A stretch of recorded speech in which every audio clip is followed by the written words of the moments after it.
posted November 16, 2017, 10:35 a.m. We'll get to the new claims shortly, but first, here's Moore's attempted defense. His attorneys held a presser last evening, during which they demanded access to Beverly Youngs' yearbook, which she says he asked to sign for her in 1977. He says they've never met and that he's never been to the restaurant where the alleged interactions, including an alleged assault, took place. Despite the reckless and false claims of Moore's wife, the restaurant in question was in operation at the time. They contend the inscription signature is fishy, and that the responsible party likely pulled his signature from a specific court document. Problem: those two signatures don't look alike, as the yearbook signature doesn't contain his middle initial S, which features prominently on the court document version. As I've written previously, the best, non-crazy reason to doubt the note's authenticity is the disparity in how the numeral 7 is written in two different places. But even then, the forgery theory feels like a stretch. It was odd to Moore's lawyers, who at least did a much better job than this guy, and then Moore himself, in an open letter to Sean Hannity, obsess over a yearbook inscription that would merely prove that the two individuals had crossed paths at one time, and that he was strangely flirtatious with a teenager while he was in his 30s. Perhaps they're boxed into that corner because of his assertion that they'd never met. Moore's focus on the apparent shift in handwriting style, and his verbiage about tampering, are also a bit puzzling, setting aside how he'd define underage girls, interested by his heavy focus on handwriting discrepancies when the inscription. He concludes tampering has occurred on the signature. I thought the whole thing must be forged. BC he never met Young, never went to the restaurant. https://2vowzf7 Hi, Guy Benson at Guy Benson, November 16, 2017. As I say in the tweet, I'd also love for him to explicitly define what he means by underage girls at the end of the missive. More importantly, as others noted, at no point during the attorney's media event did they address specific allegations about his UAL misconduct, nor did they address the Washington Post story in which 4 women went on the record describing his UAL and romantic overtures toward them while they were high school students. This was a PR effort to demand the release of a decades-old yearbook in order to allow a handwriting expert to examine it. For what it's worth, if the expert or experts are independent, mutually selected, and well-regarded, I think that's a reasonable request. The woman's lawyer, Gloria Allred, says they'd only release the book as a part of Senate hearings. That's theatrical and evasive. The bigger issue for Moore, though, is that we're not just talking about one woman and one accusation. It was 5 women who say he at least sought to date them as teens when he was an adult, 2 of whom allege molestation.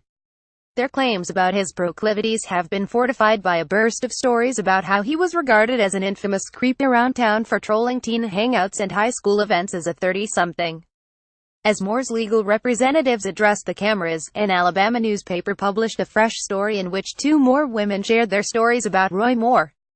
The good news for the Senate hopeful on this one is that the primary new accuser was at least a 28-year-old adult when she says he groped her at his law office, and that the reported infraction is relatively mild. The bad news is that the interaction featured a now familiar age gap, further establishing a modus operandi, and he was married at the time. A Gadsden woman says Roy Moore groped her while she was in his law office on legal business with her mother in 1991. Moore was married at that time. In interviews with Elle.com, Tina Johnson recalls that, in the fall of 1991, she sat in the law office of then attorney Roy Moore on 3rd Street in Gadsden. Her mother, Mary Catherine Cofield, sat in the chair next to her. Moore sat behind his desk, across from them. Johnson remembers, she was wearing a black and white dress. Almost from the moment she walked into Moore's office, Johnson said, Moore began flirting with her. He kept commenting on my looks, telling me how pretty I was, how nice I looked, recalled Johnson. He was saying that my eyes were beautiful. It made her uncomfortable. I was thinking, can we hurry up and get out of here? Johnson was 28 years old, in a difficult marriage headed toward divorce, and unemployed. She was at the office to sign over custody of her 12-year-old son to her mother, with whom had been living. At one point during the meeting, she said, Moore came around the desk and sat on the front of it, just inches from her. He was so close, she said, she could smell his breath. According to Johnson, he asked questions about her young daughters, including what color eyes they had and if they were as pretty as she was. She said that made her feel uncomfortable, too. Once the papers were signed, she and her mother got up to leave. After her mother walked through the door first, she said, Moore came up behind her. It was at that point, she recalled, he grabbed her buttocks. Court documents confirm the meeting, and her sister says she told her about the episode at the time. In 1991, Moore would have been in his late 40s and married. She was more than 15 years his junior, which fits the pattern. Why is this woman just coming forward now? Johnson, who is now disabled, considers herself a devout Christian and regularly attends a church near her home in Gadsden. She said she is not political and doesn't follow politics. She said she has not spoken with Moore since that day in his office, and does not know any of the 5 other women who have come forward with accusations against him. "This is not a politics thing with me," she said. "It's more of a moral and religious thing." It has bothered her over the years to see Moore on TV, talking about his Christian faith. She wanted to come forward publicly now, she said, because it's hard for victims of harassment to talk openly about their experiences. Later in the same story, we get this lovely little detail from a 7th woman, again flashing back to the 1970s woman who was hostess at Gadsden Red Lobster, says early 30s Moore asked her out when she was 17, said he went out with girls her age all the time. https://t.co/trio2330l9 picked out twitter.com boy, Daniel Dale at Dale 8 November 15, 2017 and additional explanations for why Moore's alleged victims didn't speak out sooner. Brutal https://t.copperwapcuco picked out twitter.com Skadishk, Alapundit at Alapundit, November 15, 2017. Hours later, The Washington Post published a story quoting additional alleged Moore targets. This anecdote really stands out. Moore, then a 30-year-old local attorney, was gaining a reputation for pursuing young women at the mall in Gadsden, Allah. His overtures caused one store manager to tell new hires to out for this guy, another young woman to complain to her supervisor, and Richardson to eventually hide from him when he came in. Sears, the women say. Richardson says Moore, now a candidate for U.S.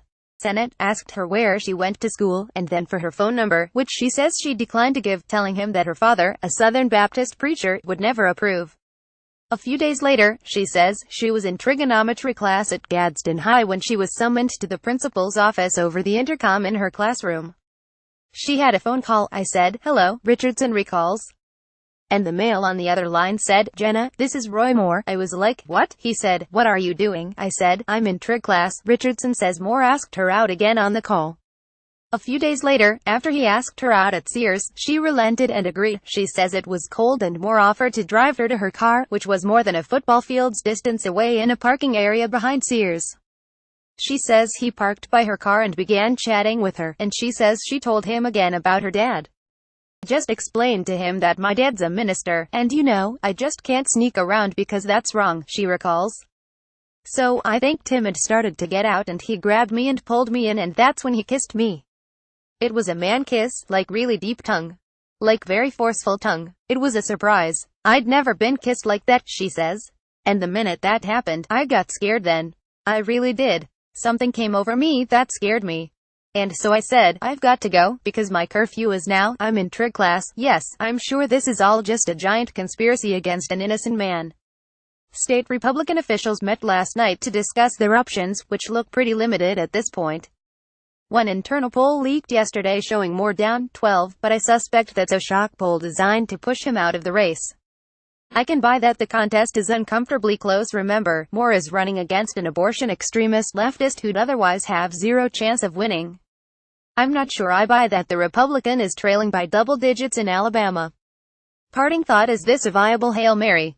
Based on my reporting, it looks like one of the only real chances of knocking Moore off the ballot is for Strange to resign right now and for Ivey to then appoint a successor, which scraps the election until standard ballot in 2018. Elena Plott at Elena Plott, November 14, 2017 tags Alabama Roy Moore UAL misconduct.